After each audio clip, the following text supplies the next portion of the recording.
Hey, everybody. Welcome back to Client Side Chats again. And today we have a special guest, Anil Mathur he was the former CEO of Alaska Tanker and also served on the board of directors for the American Society of Safety Professionals. Anil, welcome. Thank you. Thank you. Thank you, Hey, James. great to have you here. I know we've been talking offline about what the topic might be about here today, and we floated the idea of what makes an awesome safety professional, at least from the perspective of someone who is a former CEO, but also your life's work because you've been a user of the safety professional or the safety side of things, correct?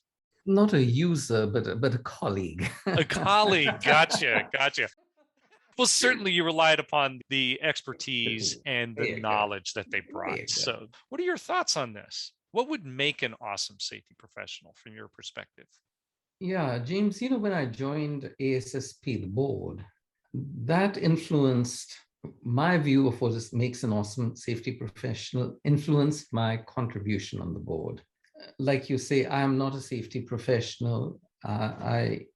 But I have an operating background. I was in the North Sea, 100 miles offshore Scotland. I Mhm. was the offshore installation manager in OIM. And I was the superintendent of operations at Prudhoe Bay, Alaska, Wow. in the north slope of Alaska in the Beaufort Sea. Mhm. And then I worked in construction for 4 years. So in those roles, I interacted directly with safety professionals who were in my team. And now, as a CEO, I see the risks that a corporation faces. So, my view is based on that background. Let me give you the good news and the bad news. As a safety professional, you have very limited positional power.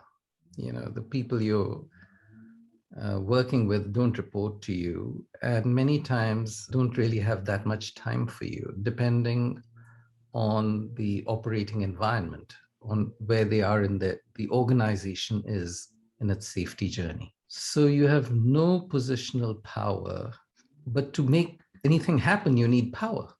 Otherwise, it ain't going to happen. Mhm. And so the only power you have access to is influencing skills.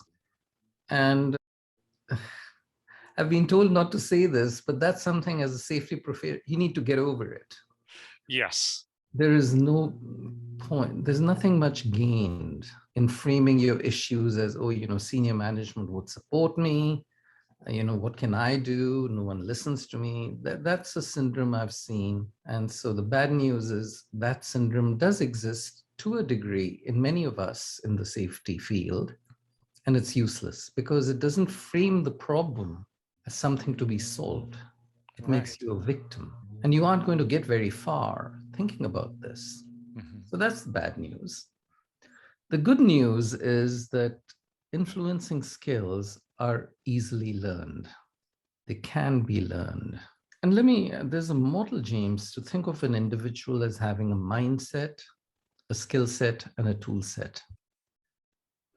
My view is, as a safety professional, one of the most important things you can do is influence the mindset of the people you are working with.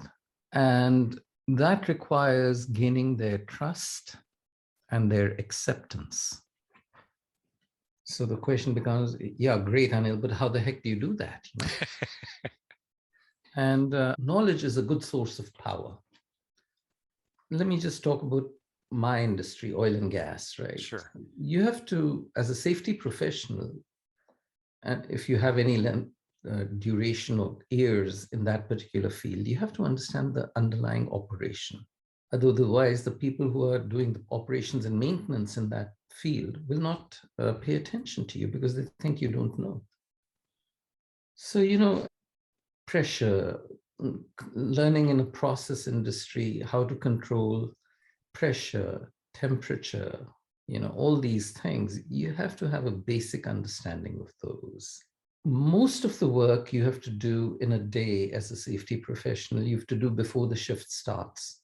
You have to know what's going to be done and what are the underlying risks of those operations that will be performed during the day.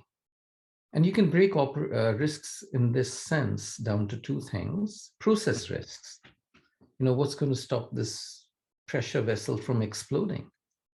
Right. What are the sources? How do you isolate a pressure vessel? Those are process risks that where big accidents happen. And then the others, of course, personnel risk. So here's my nugget for a safety professional. If you preoccupy yourself with only personnel risk, then you will not gain that respect of your fellow workers, because they know that the bigger risk is the freaking thing exploding on you. Right. So you have to understand how to control energy in the process industry. What are the sources of energy? You have to understand those and how to control those. As far as influencing skills, most people think we have better skills than we actually have. They are competencies that can actually be taught, the skills of how to influence. And if I were a safety professional, I would hurry up and try and get those. Because Ah, most in university, James, most people don't kind of learn these. right. The other skill that you have to acquire is these basic craft skills: piping, welding, scaffolding, machining, painting, grounding, grinding. I mean, these Hmm. are the things that go on in repair periods. And unless you understand, lockout, tag out, how do you actually isolate power, electrical power? How do you actually judge whether it is? How do you conduct basic job hazard analysis, near miss reporting? All these things you have to learn. So this combination of knowledge and the ability to influence is what will make you an effective safety professional, I think. That's what I've observed. And lastly, I'd say you have to have a ton of energy and resilience, Yes. because, in a construction site, for example, people don't know you and you're not their boss. So they Hmm. will dismiss you because you're just freaking coming in the way as a safety guy. So how do you kind of get over that fact and then actually get into the person's space to work with them? Right. Those, and those are some of the thoughts that came to my mind.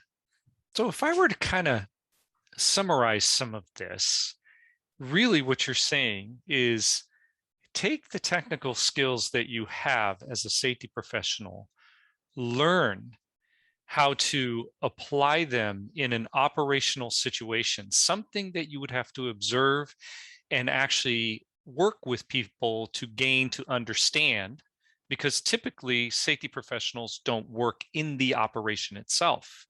They kind of observe it, if you will, and learn the influencing skills, so therefore you can gain that trust and credibility, and also be able to collaborate with the team in order to be a productive part of it. Would Yeah. that be an appropriate kind of Yes. summation? Yes. Okay. Thank you, James. Absolutely. And as you were speaking, what I realized is that you have to have facilitation skills. Ah. As a superintendent, when we'd have our safety meetings, I'd always be blessed with the advice and facilitation of the safety professional. Hmm. And to have positive energy, and a slightly louder voice Uh-huh. as you kind of do this stuff. Loud because you need to be heard in a noisy industrial environment. That is what makes people pay attention to you. Agreed. But it's loudness from the standpoint of being, I don't want to use the term non-disruptive, but such that people, you're not turning people off from what you're hearing, what you're trying to say. Well, loud in terms of decibels. Ah, okay. At least my work environment in my life it's a noisy industrial place. Hmm. Being introverted, some safety professionals just can't be heard, and Gotcha. many people who work in a heavy industry can't freaking hear.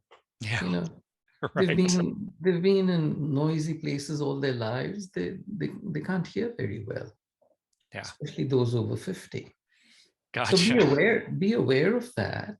And in that sense, you have to be loud. But if you do it with a positive energy, one thing, James, when something goes wrong, it's really important to distinguish between the person and the problem. Mm-hmm. Mm-hmm. And the easiest thing is to say, well, Joe screwed up. But, if it weren't Joe and it was Tom, maybe Tom would have screwed up too. So the question becomes to isolate the problem, be hard on the problem, be gentle with the person.